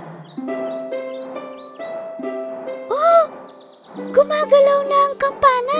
Ituloy mo lang! Pagtulungan natin! Pinapaypaya ng kalapati sa isang banda at buong lakas na hinihila naman ni Cinderella ang lubid sa kabilang banda. Kaya ang unang kalembang ng higanting kampana ay umalingaw-ngaw sa bansa. 1, 2, 3, ang ilan sa mga tao na nagmistulang estatwa sa kastilyo ay nagsimula ng makagalaw. 7, 8, Mama, tingnan mo! Nakakagalaw na ang mga tao! Naku po! Mga anak, dali! Hanapin na natin si Prinsipe Leo! 11, at sa 12 na kalembang, gumana na uli ang lumang orasan ng kastilyo. Sana'y bumalik na sa normal ang lahat sa kastilyo. Salamat kay Cinderella. Ang mga taong nakakagalaw na muli ay nagpatuloy sa kanilang pagsasayaw na parang walang nangyari. Labis na nagulat naman si Prinsipe Leo na ang kaparehan niya ay si Cassandra sa halip na si Cinderella. Oh, teka lang. Sino ka? Anong nangyayari? Paanong hindi mo ko nakilala, aking prinsipe? Ako si Cassandra. Nasaan si Cinderella? Cinderella! Sa sandaling yun, nakabalik na si Cinderella sa kastilyo sakay ng kanyang puting kalapati. At nadatnan niya si Prinsipe Leo sa hagdanan. Oh, aking prinsipe! Nakabalik ka na sa normal! Cinderella, aking prinsesa, saan ka biglang nagpunta? Lumabas ako upang magpahangin. Napagtanto ni Lady Puffy at mga anak na nabasag ni Cinderella ang sumpa at nasira na naman ang kanilang plano. Tahimik silang lumalabas ng kastilyo nang mapansin sila ni Cinderella. Lady Puffy, Cassandra, Jezebel, sabi ko na nga ba eh. Cinderella, mahal kong prinsesa. Alam ko kung ano ang ginawa nyo. Tandaan nyo na napakahalaga ng oras para sa ating lahat. Dapat nyong gugulin ng oras sa paggawa ng mabuti, hindi sa kasamaan. Napahiya si Lady Puffy at ang kanyang mga anak sa sinabi ni Cinderella, kaya nagmadali na silang umuwi. Bumalik naman sa kastilyo si Cinderella kay Prinsipe Leo at sa kanyang mga kaibigang daga. Dahil nais niyang pahalagahan ang bawat sandali na kapiling ang mga mahal sa buhay. Si Cinderella at ang lumilipad na elepante. Isang araw, namasyal si Prinsesa Cinderella sa kagubatan upang mamitas ng mga cranberry. Matapos mapuno ang kanyang basket, nakarinig siya ng kakaibang tunog. Tulong! Sino yun? At saan nanggaling ang boses na yun? Pagtingala ni Cinderella, nakita niya ang isang malaking elepante na lumilipad sa itaas. Ano? Lumilipad na elepante? Kakaiba? Paano ito nangyayari? Tulungan mo po ako. Hindi ako makababa. Pumaitaas ang elepante sa kalangitan nang mapatid ang lubid sa isang pagtatanghal ng sirko sa kagubatan. Bagaman sinubukan ng kanyang mga kaibigan na sagitin siya, hindi nila siya naabot. Si Cinderella ay isang prinsesa na may kakayanang makipag-usap sa mga hayop. Agad niyang tinawag ang elepante. Hoy, elepante! Baka makatulong ako sa'yo! Cinderella? Oh, pakibilisan mo po.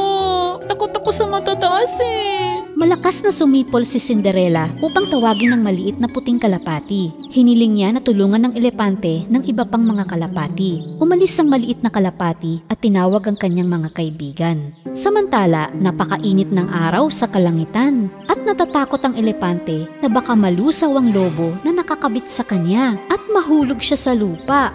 Sana ay harangin ng mga ulap ang araw at protektahan ang lobo. Natatakot ako.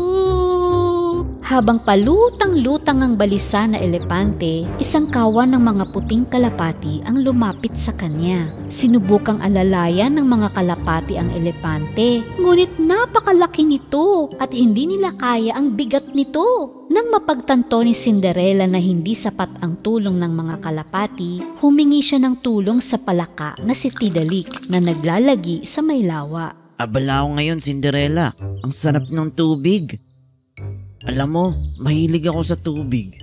Kokak! Sige na, Tidalik. Ikaw lang ang makapagliligtas sa kanya. Nang sabihin sa kanya ni Cinderella kung paano niya sasakipin ang elepante, nagustuhan ng palaka ang ideya at agad na sumakay sa puting kalapati. Dinala ng kalapati si Tidalik sa elepante. Huwag kang matakot. Marahan kitang ilalapag na parang bulak na bola. Tulad ng isang lobo, pinuno ni Tidalik ng hangin ang kanyang tiyan. At hiniling sa elepante na hawakan ang kanyang binti. Sinuportahan din sila ng mga kalapati. Pagkatapos ay oras na para putukin ng isang kalapati ang lobo kung saan nakatali ang elepante. Naku po! Sigurado ba kayo sa gagawin niyo? Oo, huwag kang matakot. Magtiwala ka sa kanila. Sandaling tinuka ng kalapati ang lobo, sinimulang bitbitin ng palaka ang elepante. Humanga si Cinderella kung paanong nagtutulungan ng mga hayop na parang isang pamilya. Dahan-dahan, sa maliliit na paghinga, nailapag ng palaka ang elepante sa lupa ng ligtas.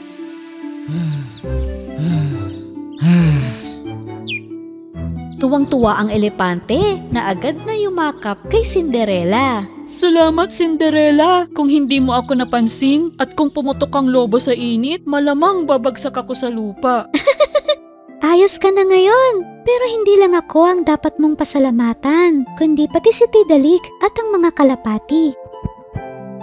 Matapos halikan ng elepante ang mga kalapati, ibinigay niya sa palaka na si Tidalik ang kanyang paborito. Tubig! Wow na naman ako.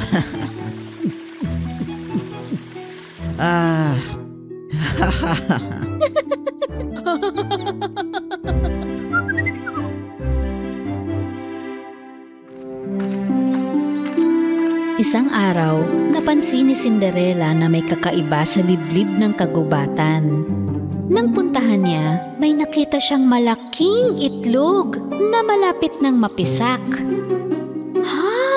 Hindi pa ako nakakakita ng ganito kalaking itlog. Nagtingin si Cinderella sa paligid ng itlog para malaman kung may nagmamay-ari nito. Ngunit wala siyang nakita. Hindi ito itlog ng manok at lalong hindi itlog ng ibon. Maya-maya, may narinig si Cinderella na tunog. Nabasag ang tuktok ng itlog at nahulog ang balat sa lupa. Nang silipin ni Cinderella ang loob, isang batang dinosaur ang nasa itlog. Ano? Ito ay dinosaur! Baby dinosaur! Nakatingin kay Cinderella ang batang dinosaur. Kahit na medyo takot si Cinderella nung una, marahan niyang inabot ang kanyang kamay. Hinilig naman ng batang dinosaur ang kanyang ulo sa kamay ni Cinderella at gustong mahalin siya nito. Oh! Maamo ka pala! Pagkatapos ay tumalon ito palabas at nagsimulang kainin ang maliliit na halaman. Baby dinosaur, hindi ko alam kung paano ka napadpad dito. Pero kailangan kong hanapin ang nanay mo. Sa oras na yon, ang alagang kwago ng mangkukulam na si Sina ay saksi sa nangyayari at agad itong umuwi. Si Sina naman ay gumagawa ng gayuma sa mahiwagang kaldero. Dumapo ang kwago sa balikat ng bruha at pabulong na inulat ang lahat ng nakita. Ano? Hindi ako makapaniwala sa narinig ko. Isang dinosaur, ha? Tsaka kasama pa si Cinderella. Kailangan kong makakuha ng ngipin ng dinosaur. Naiintindihan mo ba? Ang ngipin na yon ng sangkap para maging immortal ako. Habang patungo sa palasyo si Cinderella at ang dinosaur, nagsimulang magplano si Sina para mahuli ang dinosaur. Ano kaya kung isasama kita sa palasyo, sa tingin mo ba katatakutan ka nila? Maamo ang batang dinosaur, totoo yan. Ngunit palagi siyang nagugutom. Kinakain niya ang bawat halaman na makikita niya. At sa bawat kagat ay lumalaki siya.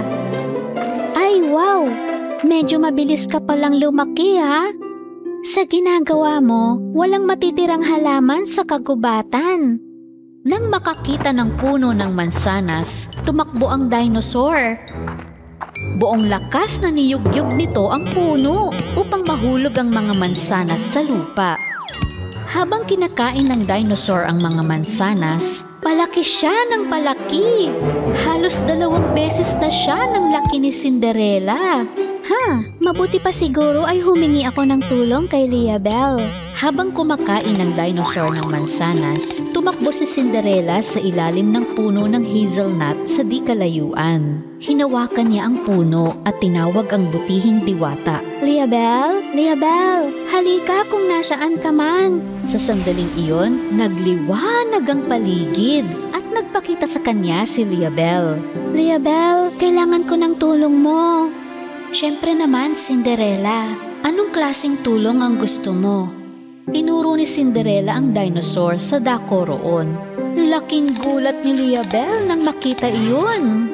Naku! Dapat natin siyang ibalik sa panahon niya, sa kapanahunan ng mga dinosaur. Kapanahunan ng dinosaur? Oo, dahil kung hindi, patuloy siyang lalaki ng sobrang bilis. Dapat din siyang maprotektahan mula sa mga gustong saktan siya. Pero paano natin siya ibabalik sa kanyang panahon? Paikot na kinumpas ng diwata ang magic wand ng 3 beses at isang lagusan ang bumukas sa gitna ng kagubatan. Kumuha ng mga mansanas si Cinderella at sinubukang akitin ng dinosaur patungo sa lagusan. Hindi ko kayang panatilihing bukas ang lagusan ng matagal, Cinderella, kaya dalian mo. Ngunit sa sandaling iyon, biglang lumitaw si Sina na nasa mahiwagang bola. Tigil! Sa akin sasama ang dinosaur na yan. Ha? Hindi no? Ang masasamang tulad mo ay dapat lumayo sa kanya. Habang inaakit ni Cinderella ng mansanas ang dinosaur papunta sa lagusan, binuhol naman ni Sina sa kamay niya ang mahiwagang lubid at saka inihagis ang dulo sa buntot ng dinosaur.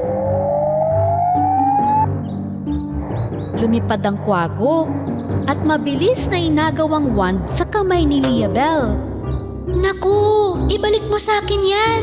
Kung hindi, magsasara ang lagusan magpakailanman. Hindi pinansin ng kwago ang mabuting diwata at binigay nito ang magic wand kay Sina. Anong gagawin mo ngayon, Cinderella?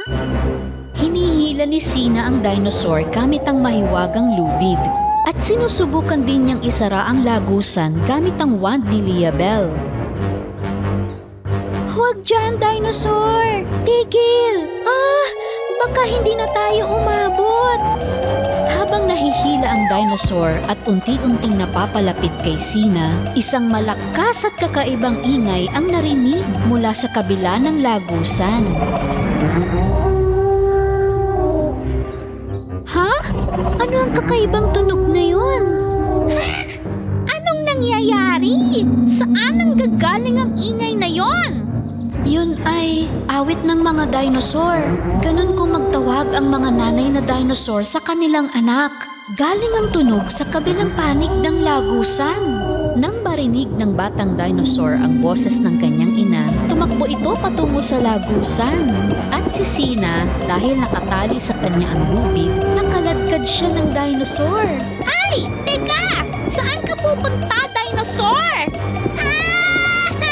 Kaya ang batang dinosaur at ang masamang bruhang si Sina, dumaan sila pareho sa lagusan na malapit ng magsara tungo sa panahon ng mga dinosaur. Nakatingin lang sa kanila sina Cinderella at Liabel. Hindi alam ang gagawin. Yehey, nagawa natin! Nakauwi rin sa wakas ang batang dinosaur. Oo, pero may kasama siya. Nang matagpuan ni Sina ang sarili sa panahon ng mga dinosaur, tuwang-tuwa siya nung una dahil marami siyang nakitang ngipin ng dinosaur sa paligid. Aha! Ngipin ito ng dinosaur! Magagawa ko ng gamot para maging immortal ako Ngunit hindi niya alam kung paano babalik dahil sarado na ang lagusan. Oh! Paano na ako makakabalik? Tulong! Hindi ako makakagawa dito! Imposible! Nang makita ni Sina na ang inang dinosaur ay papalapit na sa kanya, kumari pa siya ng takbo sa takot. Alisin niyo ako dito! Ayoko na ng ngipin! Ayaw! Nakabalik na ang batang dinosaur sa kapanahunan niya. Si Liabel sa mundo ng mga engkanto at si Cinderella sa kanyang palasyo. Dahil ang lahat ay masaya kung saan makakasama ang mga mahal sa buhay.